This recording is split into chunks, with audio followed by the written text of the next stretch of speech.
Hi there, this is Maru Lizarraga. Today I'm gonna tell you 5 reasons why becoming a good listener will turn you into an irresistibly desirable bomb. Listening is really an art that very few people master. We find ourselves in a world where everybody wants to have the stage, when everybody wants to share their opinion. It's what I call the me society, the me world. And the ones who master the art of listening are really rare, and therefore they are gold. And as for companies, as for individuals, if you have the ability to listen, you have access to an unlimited source of knowledge that will eventually make you rich and wealthy in any aspect, not only financially but also personally. So it's important that you consider to become a master in that, especially in terms of how can this enrich yourself as a person. I believe that listening makes you very, very attractive and mysterious and exciting. And the reasons why is, number one, because it gives you a deeper connection with somebody.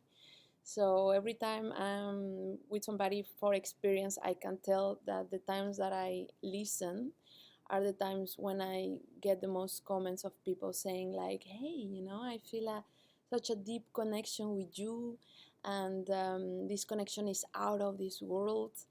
And every time I hear something like that, I smile, and then I think, well, it's because I just listened to you with all my heart, and you perceive that, and that's the secret.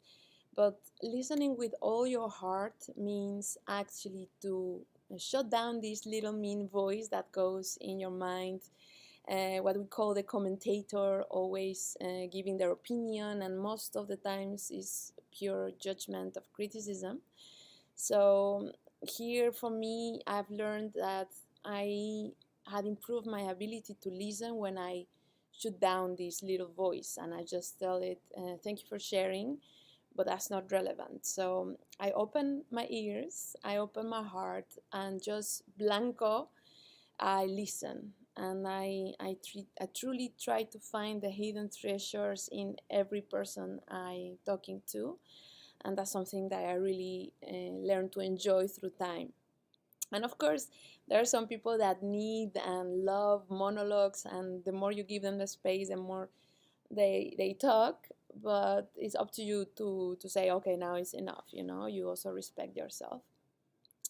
But anyhow, when you listen, the second point is that you give them the feeling of importance.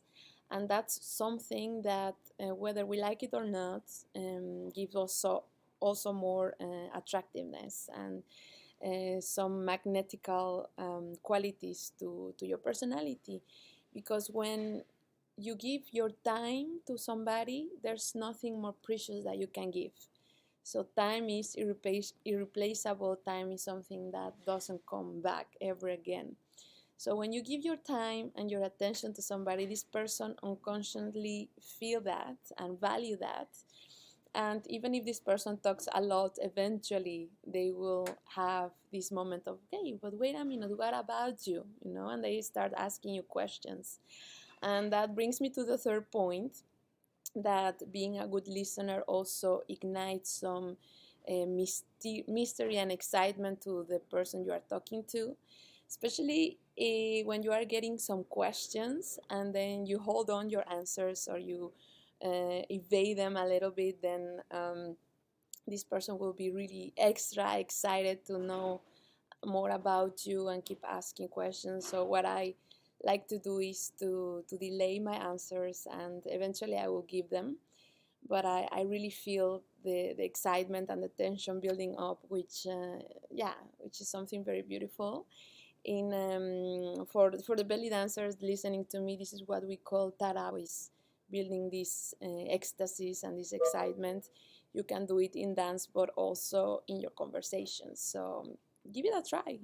Just listen and be silent and be open for a while, and then let the other person ask you questions, delay your answers, and then see what happens. Another very important aspect, that you probably will consider while listening, is just authentically coming from a place of sincerity, and try to be honestly curious and smile. And I love this quote saying that your smile is your personality, like, so the more sincere your smile is, the more it will reflect even in your eyes. So this is something that you really need to do from an authentical place, but it really works for you to create engagement and interest and some a rapport with the person you are talking to. I always love to think about children when they smile. It's just so beautiful to see how sincere they are, how truly happy they can be, and it's something precious. So smile a lot. And finally, ignite some joy and excitement through your presence, because presence comes from the time here and the now in this space, but also it refers to gift. So somebody having a presence is somebody who is fully aware of this space and fully manifesting their own personality in the here and now, and giving the gift of their own time to the rest of the people. And it's a concept that I really love, to have a presence and to have to, to dedicate some time to others. And there's something you can do. It costs you nothing, and it's just highly valuable. So think about it, being present, be a present. And this is so far my tips for today. So please read my article. I hope you like it and you find valuable all the principles that are there. So thank you so much. And if you have any questions, please let me know. And see you next week. Bye bye.